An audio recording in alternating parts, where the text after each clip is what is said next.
Hey everyone, Andrew here. So, in one of my last videos, I talked about going through my love for Disneyland and wanting to give you guys a beginner's guide to the Walt Disneyland and Walt Disney World and the parks around that.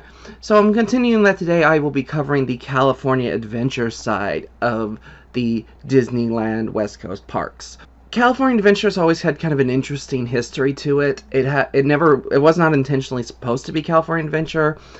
It originally started out as a bunch of different things, but one of the things it was going to become a Westcott, which was going to be like Epcot, but on the West Coast. And then that got shut down, and then they went through a whole bunch of ideas. And then someone had the genius idea where they were like, hey, so a lot of people leave Disneyland to go explore the rest of California. What if we put all of California in a park? Then they would never leave. Despite that being one of the worst pitched ideas I've ever heard in my life, Michael Eisner and the people in charge went, that sounds great, let's do that. And thus opened California Adventure, which did not do very well for a very long time. To be fair, a lot of the parks Michael Eisner opened did not do well. Disneyland Paris did not do well. Disney Hong Kong did not do well, and still not doing well as far as I know. And California Adventure did not do well. Like, the only exception might be like Animal Kingdom. But all of the other ones did not do super well. And California Adventure is no exception. It had a lot of problems, especially in the early goings. I'm someone who's old enough that I remember when the space that is California Adventure used to be a parking lot. I remember being in that parking lot. I remember watching this park get built. And I even remember going during those first couple years and going, this is a 2-hour park.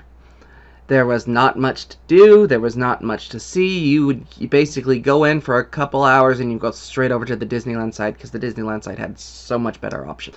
It didn't have a lot of rides. It did not do well until its second year when they changed one of the lands and turned it into a Bugs Land, which saved the park. And then they proceeded to kill that off and to build Avengers Campus. And I don't think the park really became a half-day to a full-day worthy park until around 2012 when Cars Land opened. That added a lot more staying power and a lot more appeal to the park. By this point now in 2024, I would say California Adventure is kind of an all-day park. Like, especially if you've never been, because there's just a lot to do, and they have some of the longer lines. But there's a lot of good stuff in there, so we're going to go through this. I'm going to do the same as I did last time. We're going to go area by area, talking about the different, rides, what I would think of them, what I rate them, if there are any restaurants or anything worth mentioning in those areas, and then, going over which ones do I recommend overall at the end, and which ones do I think are kind of skippable. I'm also going to go over the Disneyland hotels, and if there's anything about those that are worth mentioning or talking about. So, upon entering California Adventure, you stop onto Buena Vista Street. Now, this didn't used to be Buena Vista Street. It used to be more generic street that was designed to look like a giant postcard.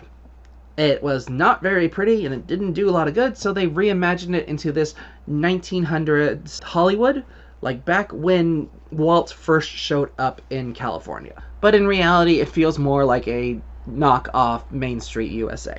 It is mostly shopping. The only thing to ride in this really at all is the red car trolley, which will take you from the entrance of the park over to the Guardians of the Galaxy Mission Breakout ride. Sometimes. Some days that trolley's running, some days it's not, and there's not much of a point to riding on it because it's not that far of a walk to that ride and doesn't cover like the majority of the park. I can't give it a rating. It is not as good as the railway over on the Disneyland side, but it's fine and harmless and is at least something to help you get to the front of the park a little easier. We go up Buena Vista Street, and there are a couple different little restaurants in the area. Primarily, the only ones that are really of note is going to be Fiddler Fife and Practical Cafe, where you get your Starbucks and your coffee from, and then you have the Carthay Circle restaurant and lounge, and also the Secret Bar. It is based off the old Carthay Theater down in Hollywood that, it's like the first place they showed Snow White and all that. The restaurant itself is really nice, very high dining quality. It is a really beautifully designed restaurant. If you go in, it's got all of these great artwork and stuff in it. It is very pricey, but the food quality is exceptional. The staff there is also really good and really knowledgeable. They know a lot of stuff about the different artworks and the food and the drinks and what pairs with everything. There is a lounge area, which is a little bit more casual, and you're more likely to get in without a reservation, whereas the restaurant is 100% reservation only. But, you know, it's like, I'd recommend it if you haven't done it. It's a really nice, good, fine dining. Going to our left, we have Hollywood Land. So upon entering Hollywood, the first thing you walk by on your right is going to be the Disney Junior Live on Stage. It's basically a little theater that does a bunch of different shows, always, you know, little kid intended. When it first opened, it was like Bear in the Big Blue House, and now it's just the Disney Junior Live morning show stuff, or a dance party or something. Honestly, I've never done it. It never appealed to me. I was, I was older when this park came out, so I didn't do the little kid show thing. So I can't really rate it, but it's fine. It's something to do with your little kids. Also, it only runs for like very early in the mornings into the very early in the afternoon. It stops at like 2 in the afternoon, and they don't show any more shows. Past that, on your left, you have what used to be the Muppet Theater, but now is showing Disney's PhilharMagic, which is a show that they took from Walt Disney World and brought it over here, but they didn't reimagine the theater or do anything to make the theater work with this show better. So, like, here's the thing. PhilharMagic is an amazing show. It is really beautiful. It is really creative. And if you're in Walt Disney World, I highly recommend it. On the California Adventure side, it is a pale imitation. It's the same footage, but because it's in the Muppet Theater and they didn't modify the theater to really showcase this show, it's kind of like going from an IMAX version of a film to your television. It's just like there's something really missing that the big version just really offered and this version does not. And it's still pretty. I still really like it. It's still something I would say give it a look if you have not seen it. But if you have the chance, go see it at Walt Disney World. It is not necessarily worth it here in the California Adventure side. It's a solid, though, 3 out of 5. We then have the Monsters, Inc. Mike and Sully to the Rescue, which is a dark ride where you basically follow Mike and Sully as they go trying to rescue Boo during the events of the first Monsters, Inc.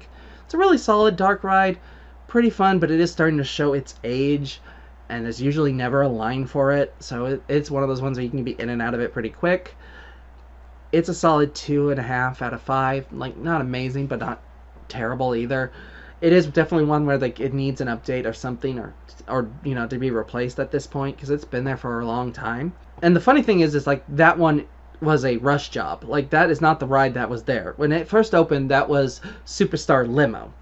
And that ride bombed so terribly that they had to, scrap it and rebuild and basically build another ride on its track in months. Like, one year you were there, it was there, and the next year it was the Monsters, Inc. And yeah, it is considered the worst attraction that Disney has ever done. And I'm one of the few people that 100% disagrees with that. I actually loved Superstar Limo. Granted, I was 12 and a theater kid and wanted to do movies and be a movie star. So yeah, going around in a limo, meeting celebrities and waving at the cameras was something that totally appealed to me. But I 100% understand everyone that did not like it. Like, I get it. I do. I personally liked that ride. I thought it was, I don't think it was definitely not the worst thing that Disney's ever done. I don't even think it's the worst ride that's ever been at California Adventure. You do have in this area my favorite space, which is the Disney Animation's Sorcerer's Workshop area, which is this lovely little space. It's got these big, beautiful screens, and basically they'll be playing scenes and clips from different Disney films with the music and all that stuff, and you'll be able to see concept art, and then the hand-drawn animation, and then the fully finalized animation all together, mixed, seeing how they work and how they were put together. And it's just gorgeous room. One of those places where I just we'll go and just sit there and watch it for like an hour It's so much fun. You have a little studio artist area where you learn how to draw different items. They have the Sorcerer's Workshop where you go down and you see different elements of how films are made and this, that, and the other. So you have like this one section that gives you like how they make still images move and things of that nature. You go to another room and it's all Beauty and the Beast theme, and it's really beautiful and brilliant because it's like they have the rose in the middle, and when all the flowers flower off, the entire room shifts in color and goes from light to dark, and then it just gets darker and darker and then does it again. It's super fun, really cool and beautiful room to sit in. You get to do this little thing where you sit in front of a magic mirror and it tells you who your favorite, that's like what character most represents you based off the questions you answer. You then go into Ursula's Grotto, where you can basically dub over lines from a movie or sing different lines from the movies and have them dubbed over the pictures that are there. It also has Turtle Talk with Crush, which is a fun little show to do. Really good with your kids. This is legitimately my favorite space in all of Disney anywhere. I just love every single aspect of this place. This is not a space where it's like if you skip this you're missing out on much. It's like it is, but it is a really great place to sit and relax and just look at the beautiful artwork and the beautiful imagery and listen to the music. Sadly, this is one of those spaces where I keep hearing rumors that they're going to destroy it and put something else in its space, and I really kind of hope they don't, because I do absolutely love this area. It's my favorite. It's not really a ride, so I can't give it a rating, but I would still say it's probably around a 4 out of 5. It's something that I enjoy doing and going to see. I always really like the shop right next to it because they have a whole bunch of really pretty artwork on the walls. But it is not something that if you skip it, you're missing anything. We then have the Hyperion Theater, which is always doing different shows. Right now, I believe it is still doing the Frozen show. Although they did switch to a little bit to do Rogers, the musical, last year, which was interesting. The shows are always kind of interesting, but it's not one of those things where it's like you have to go and wait for it and do it. It have multiple days and you have a little bit of time. I recommend taking a little bit of time out to do that show because there's always something interesting or creative or unique being going on with it. It's a really fun theater. It's got a lot of space. It is like seeing a real live stage production because it is a real live stage production. It takes a little bit extra time, so if you're going to go do that, realize it's going to be about a half an hour to 45 minutes, maybe more. It is interesting. It's good to see those live performances. There's always something fun and interesting happening there. But it is also something that you can easily skip and you can do other things during the time that show would take place. But overall, I would say it's something that's usually kind of worth your time. Solid 4 out of 5. Food-wise, down here you have Award Wiener, which is a hot dog and sausage place. Hot dogs are usually pretty good. They also do these funnel fries, which are usually fairly good and got some nice flavor to it.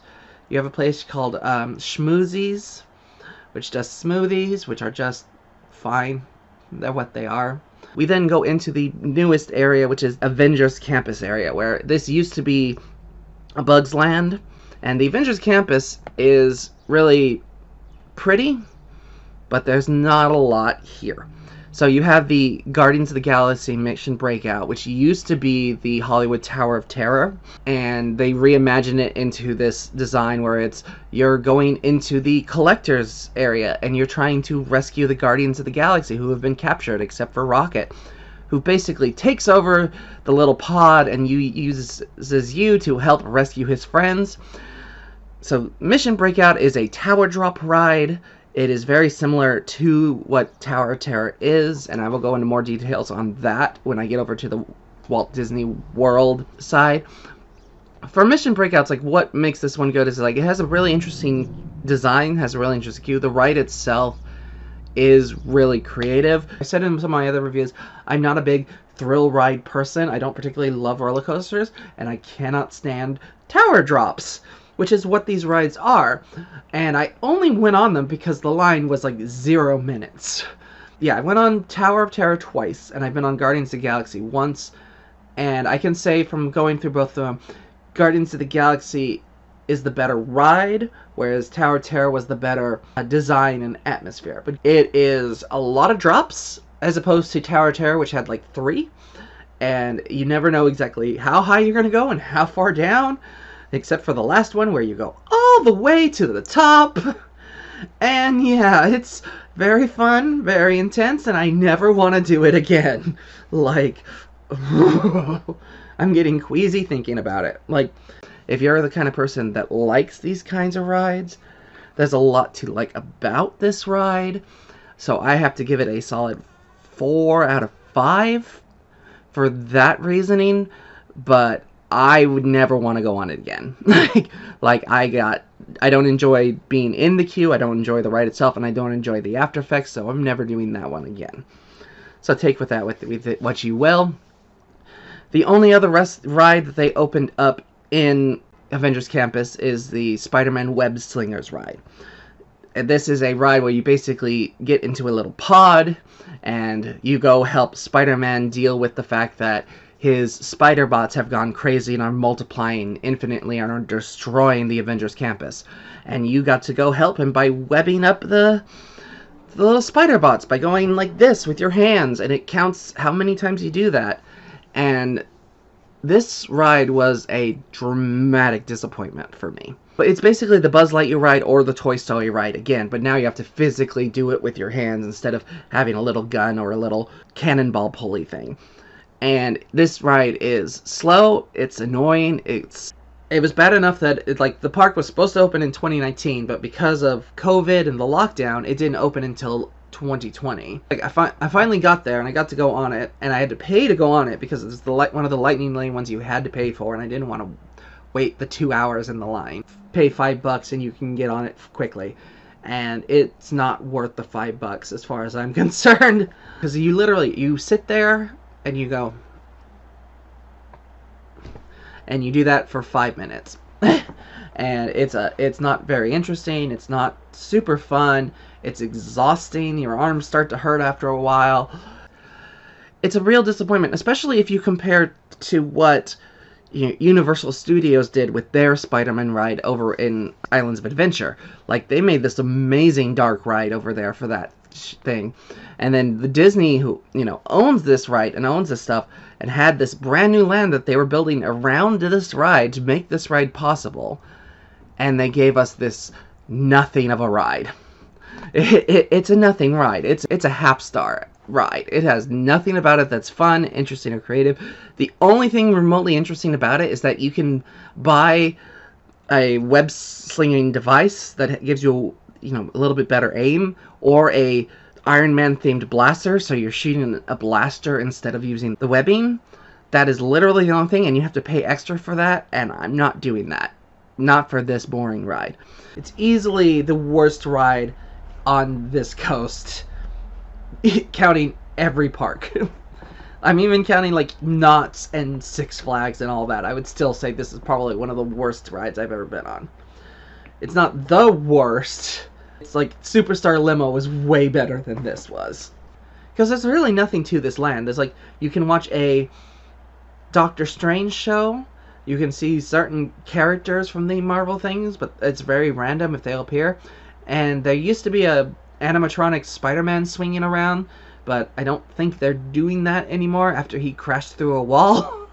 So it's just a giant space that they didn't do anything with.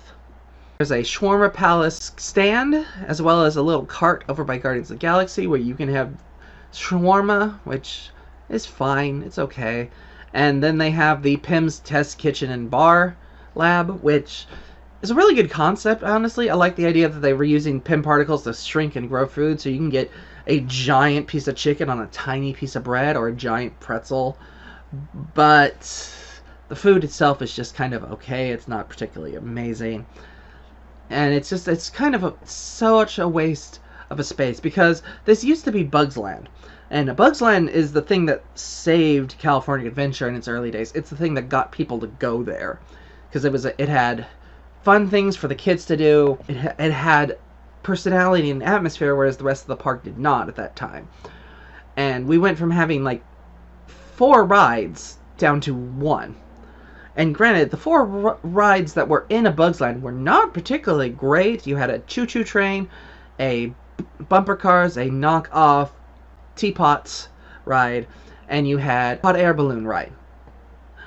And the hot air balloon ride thankfully survived and has now been reimagined as something else. But while basic rides, it had at least 4 rides. Paved over all of that, put in one ride, and it's just another shooting game. We already had 2 of those. We don't need a third. Then you go over to Cars Land, which Cars Land has a lot of really good, great stuff about it. At the entrance of Cars Land, you have Mater's Junkyard Jamboree. This is a whippoorwill kind of ride. Basically, you have a little tractor in front of you, you sit in the back, and it spins around in circles, whipping you from side to side. Basically, kind of a Mad Tea Party without the control. It's got Mater singing all of the songs to it. It's got some really fun to it. It's got a nice, fun whipped scene to the side, and enjoying it. It's just it's a blast to ride. It's honestly really fun. I'd give it a solid 3.5 out of 5. And usually it doesn't have a very long wait, so it's one of those fun ones to do. You have Luigi's Rollicking Roadsters. So it used to be Luigi's Flying Tires. So that was them trying to bring back the old saucer rides from like the 1970s, where it's this big inflatable device that you can ride on, and you just use your body to slide it over, tilt, and bump into other cars. And unfortunately, those are really hard to maintain, and they got rid of it really quickly. And they replaced it with the Luigi's Rollicking Roadsters, which is a whole bunch of little tiny European-like cars that you just sit in, and they dance around and diving around each other in this dance pattern. It is a ride that is way more fun to watch than it is to ride, because you ride it and it's just for like 5 minutes, and it's like, but when you're watching it from the outside and you're seeing them dance, it's pretty fun. It's not a great replacement for the Luigi's Flying Tires, which was actually a really fun ride, but I understood why they had to get rid of that. Overall, it's a 2.5. It's fine, but it's more fun to watch than it is to go. We then have Radiator Springs Racers. You get into this big racing car, you go up into the mountains, you go to the town from cars. You get to meet all the cars and see all of them at these really great animatronics, and you end up at the start of this race course, and you end up getting your car either gets new tires to do the race better, or you get a spray paint from Ramon to get a new fastest paint job, and then you proceed to race through the mountains at this top speed, hitting dips and dives and curves, and then there's a photo finish to see who wins. And it's really fun, really great. It's basically a better done version of Epcot's Test Track, because there's a lot of variety and a lot of stuff to it. I love the fact that you get this fun, slow, dark ride atmosphere at the beginning with the rush and the speed and all that stuff of the racing. And it's intense without being nauseating. It's just fun. But it's also one that always has a really long line. If the line is under an hour and a half, it's a slow day. But it is one that if you do the single rider line, you can usually cut the wait time by half or more. So it's a good one to do. I recommend it as a solid 5 out of 5. One of the best. Food-wise, there's not a lot of food over in the Cars Land area. There's basically Flo's V8 Cafe, where you can get like meatloaf and mashed potatoes and shakes. It's got very diner food. It's solid, but it's not one I go out of my way for. You also have the Cozy Cone Motel, where they have basically 5 different cones that each do something different. One is popcorn, one is ice cream, and then one of them does the chili con carne, which is basically a handwich piece of bread with a bunch of chili shoved in the middle. It's alright. It's not something I would go out of my way for, though. We then move on to San Fransokyo, which used to be the Pacific Wharf, but they decided to retheme it after Big Hero 6's San Fransokyo. For reasons, I don't understand why, because there's not enough space to put a ride in here, so there's nothing they could really do with it. It was already San Francisco-esque. They just added in more elements of like Tokyo stuff. Like, I took my mom to it, and she looked around and she went, so they just made it more Asian. And like, yep, that's basically what they did. They added, Chinese lanterns and different things to make it feel more Asian-inspired, but they didn't really do anything about this. The only thing, attraction-wise, that comes close to this is you could possibly meet Betamax sometimes. He's sometimes there. And there's no rides in this area whatsoever. It is just food. It does have a tour of the Bodine's bakery and gets to be seen and told how sourdough bread is made. That one's always pretty nice and interesting. Plus, you get a piece of sourdough bread for free for going in. They have a lot of different food places. They have Ghirardelli Soda Fountain and Chocolate Shop, which has some really good ice creams. And you can buy like pounds of Ghirardelli chocolate for way too much price. You have Ant Cafe, which has been renamed from the Pacific Wharf Cafe to be the Ant character that's taking care of the main character from Big Hero 6. They do soup in a bread bowl, pasta in a bread bowl, salads, sandwiches. Really good, but sometimes the bread can be a bit on the stale side, and they usually have a really long line. Like, even when it looks short, it always takes forever to get through. There's the Lucky Fortune Cookery, which does stir-fry food. Basically, you choose your meat, and you choose your rice, and you choose your sauce. It's fine, but it's not much better than, like, say, a Panda Express.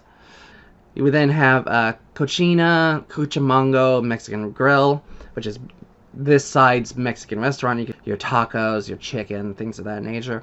It's okay. It's a little spicy. Like, they tend to put peppers in everything, even if you try to get the least peppery thing. You then have Wine Country Trattoria, and the Sonoma Terrace, and the Golden Vine Winery, which... So some of those are just like quick get your drinks and go kind of places, and then the Wine Country Trattoria is a table service restaurant. It is mostly pastas and grilled chickens and grilled things of that nature. It is a little pricey, but I particularly don't like this restaurant. I had a really bad experience with it the time that I went, where I said never again. Basically, they charged me $35 for a piece of chicken this big. Then I bought like a flight of like chocolate liqueurs, and they were all like 1 ounce or less. Like, they were nothing. And I did not like the service. I did not like the way it was done. I know a lot of people that work over there. Even they are like, no, it's not a great place. I think it has some stuff in it that's probably really good. And if you have things that you like about it, please let people know in the comments below. But personally, I think you can get much better food in other places in the park. We then go on to Pixar Pier, which used to be the Paradise Pier. First, it's like, so the big thing here is the big giant roller coaster known as the Incredicoaster. It used to be called California Screamin', but now it has an Incredibles theme to it, as you try to help the Incredibles family get Jack back as his powers, keeping him out of rain. I sadly have not gotten to go on it since it became Incredible Coaster. But I've been on it multiple times when it was California Screamin'. It has a lot of really good stuff to it. It starts with an accelerated launch, where you basically are stopped at the entrance and you jump up to 35 miles per hour in 5 seconds. You get the super fast turns, dips, and dives. There's a loop-de-loop, which I constantly remember me praying in languages I don't know how to speak when I get to that. But that part doesn't bother me. The one part that actually does bother me is right at the end. There's a triple little dips. And it's been better the later times, but I always remember the first time where it felt like we just skipped across them, and it really hurt my back and pelvis.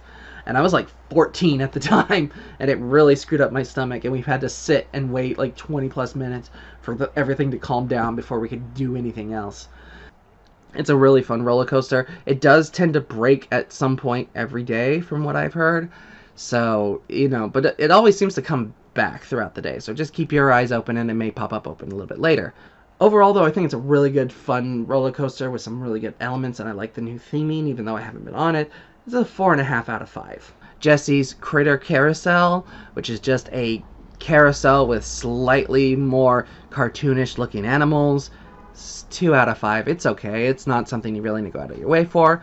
We then have Toy Story Midway Mania, which is this fun little ride where basically hanging out with the Toy Story toys. Andy has just got this big box of Midway games, and they're putting it together and playing it before Andy gets home. And you get to join and experience it with them. And it's really fun. You put on these 3D glasses, you get in this little pod, you get this little cannon-like structure where you pull on a cord and it shoots little puffballs, and then it's like, break the targets, break the plates, shoot through the hoops. Really fun, really competitive. It's got a lot of good energy to it. It's got some really good theming, really good storytelling. I like if the ride has problems and they have to stop, they'll just start a free play mode where it'll just be like, there's no points, but you can just keep shooting targets until we get the ride going again. It's really fun, really enjoyable. It's honestly, it's my favorite of the 3 different shoot 'em up rides in this, with Spider-Man obviously being the worst. But this one is a solid 5 out of 5 for me. It's worth the wait. Plus, if it's working, they have a lovely animatronic of Mr. Potato Head out front telling jokes, talking to the people in line. It's really good. I like it a lot. Then you have the Pixar Pal Around, which is the Ferris wheel, which they rethemed to Pixar, but kept the giant Mickey Mouse face on the front because Disney. Now, this is a little different in its Ferris wheel design because there are 2 different cars. There's the stationary car that you see on every Ferris wheel ever, and then there are these moving cars. So they have these little loop-de-loops inside the Ferris wheel, and you'll just slide on it and it'll swing back and forth as you go through. It's very creative, very interesting, very intense. It's worth going on at least once, but it is one of those things where I was like, I did that 2 or 3 times and I was like, this just makes me nauseated. I don't want to do it anymore. So now if I do go on the Ferris wheel, I just go on the stationary cars, which is also really fun and fine. It's also one where it's like, if you time it right, you can get on the Ferris wheel as the fireworks are going off, so you can just watch the whole fireworks show from the Ferris wheel, which is really cool. But I give the whole thing a solid 4 out of 5. Then there is the Inside Out Emotional Whirlwind. This used to be one of the Bugs Land rides. It's a hot air balloon where it's like basically Dumbo without the control. It's solid. It's fine for what it is. I'm happy to see that ride get used for something instead of just disappearing entirely. But it's a 2 out of 5 at best. You have the Silly Symphony Swings, which is a giant swing set that lifts up, and it's really good. It's really fun. I'm kind of always iffy on these giant swings because the one I grew up with lifted you up, but it didn't tilt, and I always loved that one. And then I went to a fair and did one of the actual tilting ones, and I nearly threw up. It was so sharp and so rough on my body. But this one I feel is like the best balance, where it's like it's just starting to get you a little queasy, but it's also still just entirely fun. So I can ride it without feeling like I'm gonna throw up. I really enjoy this one. I think it's fun, got a good pace, solid 4 out of 5. You have the Jumping Jellyfish, which is like the little kids version of the tower, where it's just like you go up and down. 2 out of 5, not something amazing, but it's a good thing to take your kids on to have some fun. You then have Goofy's Sky School, which used to be called Mulholland Madness. So originally it was designed to be inspired by the Mulholland Drive area of San Francisco with all those really tight turns. And then they turned it into Goofy's Sky School because it wasn't popular enough apparently. But they didn't change the track, they just recolored it. It's really good. It's really sharp turns, shaky, a lot of drops, a lot of spins, very fast. It is a solid roller coaster. It is not quite as good as like the Incredicoaster, but it's a solid 4 out of 5. You then have the Golden Zephyr, which is basically you get in a little Zeppelin-like thing and it pops out over the water as you fly above it. It's fine. It's basically a more kid-friendly version of the Silly Swings. It's a solid 2 out of 5. Not something you really need to do. If it's really windy, though, especially if it's a cold wind in the winter, that will rip through you on that ride. You then have Ariel's Undersea Adventure, which is a dark ride where you go through basically all the story beats of The Little Mermaid and get to experience that. It has some really good designs, some really cool stuff. They have a really cool animatronic for Ursula that works really well, but it's not an amazing dark ride. It's a solid 2 out of 5. Like, it's not one I would wait for a very long time for. And I have in the past. Like, the first time I went on it, we waited like 45 minutes to an hour. And it's not a 45-minute worthy ride. Like 20, 30 minutes tops. If that line is longer than that, I'd say skip it, do something else. It's fine. It's a pretty solid one. It was a good use of the space, considering the only thing that was there before was a theater that just talked about how great California was, type of thing. Like, this is a much better use of the space. There is a show that goes on in the lake here. That is the World of Color show. It is really fun, really creative. A lot of using of pyro and spraying lights and projections. It's fun. It's not quite as good as, like, say, Fantasmic is on the other side, but it has its moments of really good show to it. In the Pixar Pier area, we have a couple different restaurants.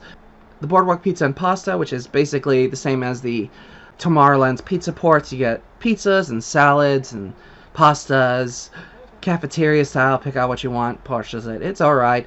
It has this really great garden grill in the area that is all vegetarian, which is actually pretty good. Get some stuff into it.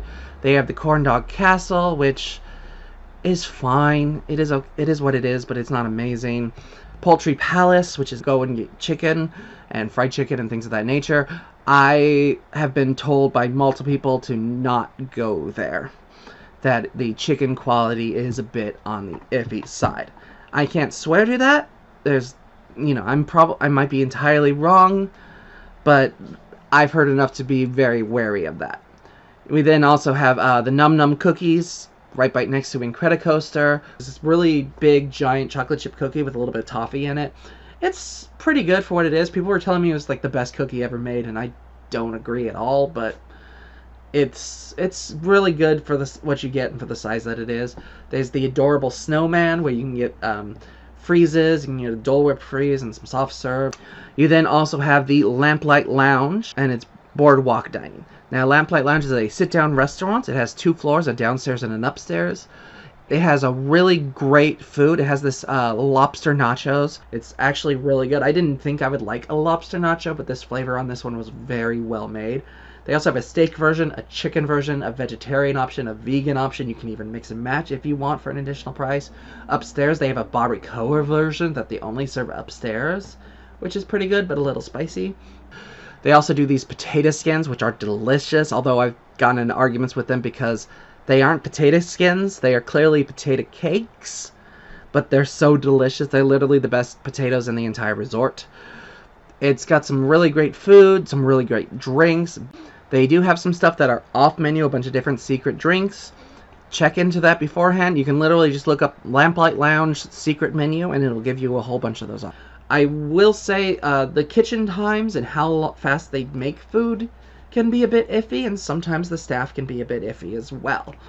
I know people that work there, and I've heard them tell stories where it's like they order an item that usually only takes like 5 minutes can sometimes take half an hour or more, depending on the kitchen. So there's definitely some stuff about that. One of the things I would say if you are considering dining here, because I do recommend the food. The food is really good. But you really need to know where you're specifically dining and what they are offering, because there's an upstairs and there's a downstairs, and they have different options. Upstairs is appetizers and drinks, and their appetizers are mostly different from downstairs with the exception of the lobster nachos. They have like burger sliders and nachos, and that's it. No entrees, no desserts. Downstairs they have appetizers, desserts, burgers, lots of drinks, more drinks downstairs than they do upstairs. And then there's also a brunch menu, which they do on the weekends from like 8 till 1 in the afternoon. And that has some really good stuff in there too, but you can't order anything from the brunch menu the rest of the day, and you can't order any normal menu items during brunch. So if you go in for lobster nachos and you go in at like noon on a Saturday, you can't have them. You can have the chilaquiles, which are the breakfast nachos, but there's no lobster nachos, and they're not going to make it for you. Overall, I would recommend it. It's got some really good food there and some really good drinks. Going up, we have the Grizzly Peak area, which has the Grizzly River Run, which is a little raft ride through these different dips and dives and drops. This is a really good fun ride, especially if it's a little bit warmer, because you are going to get wet. It's pretty much guaranteed. Splash Mountain was always kind of an iffy thing. Like some days you could get soaked, some days you're not. You get on the Grizzly River Run, you're going to get soaked, period. There is no way to avoid it. Luckily, they do provide lockers so you can store your stuff in, but you do have to pay for them, which sucks, but it is what it is. It is also, I've heard that like when it gets super, super hot, the ride does not run because it cannot handle that kind of heat, which is really weird design-wise, because you're like, but that's the day you want to go on the water ride, is when it's like 102 and you're dying of sweat. But overall, it's a solid, fun little river ride. It's not one I want to do very often because I don't like getting drenched and having to walk around in that. But if you're someone that enjoys that, it's a lot to do fun with that. I give it a solid 4 out of 5. Redwood Creek Challenge Trail. Basically, this is a little play area that you can send your kids. There's a bunch of stuff to climb and go through and all this stuff. It's a good spot to take your kid if your kid is really hyperactive and you need to burn some energy off. It's what it is. It's not super interesting or fun. It's a 1 out of 5. We have these soaring rides. So I say rides because this started out as Soaring Over California. Then a couple years later, it became Soaring Around the World, which was originally at Walt Disney World. But they switched, so California Adventure side had Soaring Around the World, and the Epcot side had Soaring Over California. For some reason. Never made sense to me. I would figure Soaring Around the World should be at World, and Soaring Over California should be in California Adventure. It's basically a lovely hang glider like ride where you and a bunch of people all get into these little devices, strap in, it lifts you up in the air, you get this beautiful IMAX screen where you can see these beautiful landscapes, you can smell the environment, there's different effects, different sounds, wind blowing in your face. It's really fun, really pretty, really interesting. I much prefer the Soaring Over California version over to the Soaring Around the World version, because the Soaring Over California has like real locations and these real great smells and really things. The only negative is it has bad transitions between scenes where it's just hard cut to the next scene. Whereas Soaring Around the World has really creative and interesting transitions, but a lot more of it feels digital, a lot more of it feels fake. Like, I know they've worked on it and fixed it a little bit, but the first time I went on it, you got to like the Taj Mahal and it was like the sky was this weird orange color that wasn't naturalist looking at all, and everything was like devoid of people or life or buildings or anything. It was just the Taj Mahal and this weird alien landscape. It was like, why am I watching a PS2 cinematic? What is this? And I went on it last year it was a lot better than I remembered. But overall, I give both versions of Soaring a solid 5 out of 5. Like, I really like it. I really think both are great and fun. It's really creative, really unique, really interesting. And I love the fact that now other states are stealing the idea and doing it around. I went up to Seattle a couple years ago, and they had like the Spirit of Washington, and you would literally get in the same vehicle and fly through Washington State. It was good. Honestly, I like that more than Soaring Around the World, but all are really good. Food-wise, we have the Smoke Jumpers Grill, which is burgers and fries and hot dogs and things of that nature. Solid place to take your kid, especially if they need like chicken fingers or something like that. But food itself is just kind of okay. And that is California Adventure in a nutshell. It is no longer, I would consider, a 2-hour park. It is at least a half a day park, if not a whole day park. There's stuff in here that still doesn't really fully work.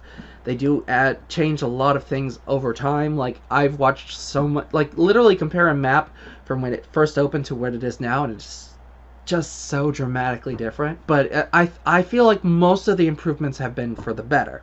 Adding in Cars Land really dramatically improved this park. So my top 5 for the California Adventure side is number 1, Radiator Springs Racers. Number 2, Toy Story Midway Mania. Number 3, the Soaring Rides, either one. Number 4, the Incredicoaster. And number 5, I begrudgingly would have to give to Guardians of the Galaxy Mission Breakout. While it is not my cup of tea, I know a lot of people that this is their favorite ride, and it's really good if you like those kind of intense thrill rides. If you are someone who doesn't like those intense thrill rides, I recommend Grizzly River Run. For the rides to avoid at any cost, honestly, the only one that I'm really like, don't do this, it's not worth it, is Spider-Man Web Slingers. Because it usually has a really long line, and it's just not worth the effort or the energy to do it. You can pretty much skip, like, if you don't have kids, you can skip the Jumping Jellyfish, the Golden Zephyr, Emotional Whirlwind, the Monsters Inc. ride, and the Redwood Creek Challenge Trial. But otherwise, I'd recommend pretty much everything else. It all has something that's interesting, something fun about it. So, to go a little bit over the hotels. There are 3 Disneyland hotels. There's the Disneyland Hotel, the original. There is the Pixar Place Hotel, which just got remodeled. It used to be the Paradise Pier Hotel, but since there's no Paradise Pier anymore, they made it into the Pixar Place. They're still in the middle of remodeling it.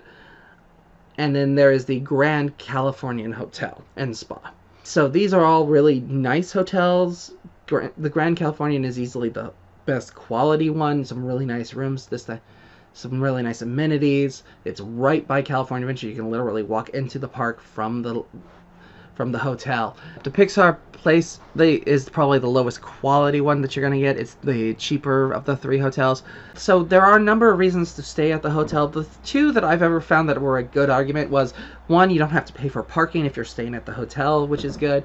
And 2, you get access to the magic hour, which is where they let you into the parks an hour earlier so that you can basically squeeze in one ride before they let everybody else in.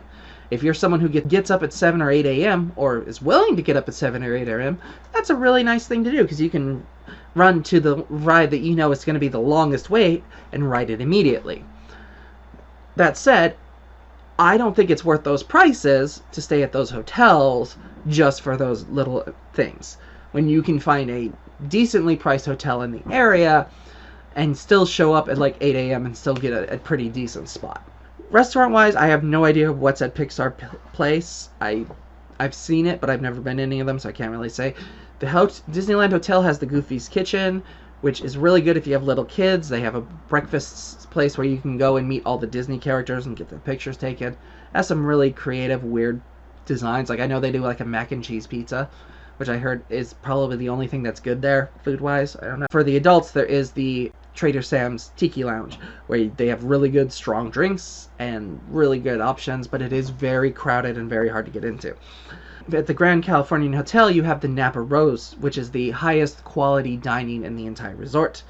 It is got this really great quality to it. And they offer some weird options. Like, it's a place where it's like, I haven't been to it very often because they very rarely have food that I would want to eat. Like, I remember one year they had venison and rock dove, and I'm like, I do want to go back and try it because they have a hot chocolate. It's supposed to be like one of the best in the world. It's like they melt down like this pure chocolate bar to make the hot chocolate, but it is like an $18 glass of hot chocolate, so I'm very wary to do so. But it is easily the best of the fine dining places, and if you can get in it, it's well worth the price. And then there is the Storyteller Cafe, which I highly recommend. It's this all-you-can-eat buffet. It's very pricey, but the food is just superb. Just literally delicious. Some of the best food you get. They have great drinks offerings as well, and some of the best dessert in the entire place. It's the only place where I'd be like, yeah, this is dessert. This is a place to go for dessert, because it's just every piece. I have been there multiple times. I have never had a piece that I didn't like. I've never been disappointed in any way. It is pricey. They do a breakfast one where you get to like dine with Minnie Mouse and all of them. I've done that. That was actually really fun. It is very much worth it. It's one of the few restaurants that I really actually go out of my way to try and go to when I'm in the parks. And that's sort of my thoughts on the Disneyland and California Adventure side. What do you all think? Do you like some of these rides? Did you hate some of these rides? Did you think some of the rides that I rated low should be higher, or vice versa? Did you like this video? Do you like me doing this kind of video? Would you like me to keep doing it? I plan to do the Walt Disney World ones, despite whether or not this video does well at all. But if I don't see a lot of things, I probably won't go on to do like the Universal Studios or anything of that nature. Just be nice to each other. Take into consideration that this isn't just your day or your park. There are other people around you. And try to have fun with it. I hope this does well. I hope you find this helpful and interesting and entertaining. Happy watching, happy reading. I will see you guys all next time. Bye.